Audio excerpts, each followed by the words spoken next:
कार्तिक मास में सुनी जाने वाली कहानियाँ। तो आज हम लपसी और तपसी की कहानी सुनेंगे।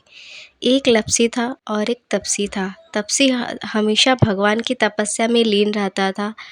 लपसी रोज़ाना सवा सेर की लापसी बनाकर भगवान का भोग लगाकर जीम लेता था। एक दिन दोनों लड़ने लगे। तपसी बोला, मैं रोज़ भगवान की तपस्या करता हूँ इसलिए मैं बड़ा हूँ। लपसी बोला, मैं रोज़ भगवान की सवा सेर लापसी का भोग लगाता हूँ इसलिए मैं बड़ा। नारद जी वहाँ से गुजर रहे थे। दोनों को लड़ता देखकर उनसे पूछा कि तुम क्यों लड़ रहे हो। तपसी ने खुद के बड़ा होने का कारण बताया और लपसी ने अपना कारण बताया। नारद जी बोले, तुम्हारा फैसला मैं कर दूंगा।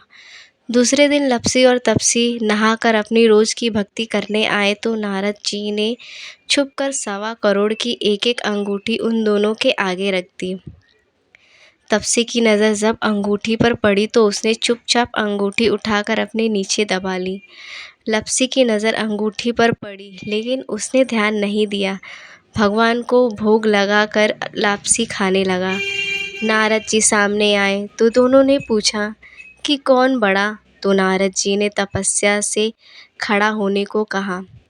वो खड़ा हुआ तो उसके नीचे दबी अंगूठी दिखाई पड़ी। नारद जी ने तपसी से कहा, तपस्या करने के बाद भी तुम्हारी चोरी करने की आदत नहीं गई, इसलिए लपसी बड़ा है और तुम्हें तुम्हारी तपस्या का कोई फल भी नहीं मिलेगा। तपसी शर्मिंदा होकर माफ़ी मांगने लगा। उसने नारद जी से पूछा, मुझे मेरी तपस्या का फल कैसे मिलेगा। नारद जी ने कहा, यदि कोई गाय और कुत्ते की रोटी नहीं बनाएगा तो फल तुझे मिलेगा। यदि कोई ब्राह्मण को भोजन करवा कर दक्षिणा नहीं देगा तो फल तुझे मिलेगा। यदि कोई साड़ी के साथ ब्लाउज नहीं देगा तो फल तुझे मिलेगा। यदि कोई दिए से दिया जलाएगा तो फल तुझे मिलेगा। यदि कोई सारी कहानी सुने लेकिन तुम्हारी कहानी नहीं सुने तो फल तुझे मिलेगा। उसी दिन से हर व्रत कथा कहानी के साथ लपसी तपसी की कहानी भी सुनी और कही जाती है। धन्यवाद।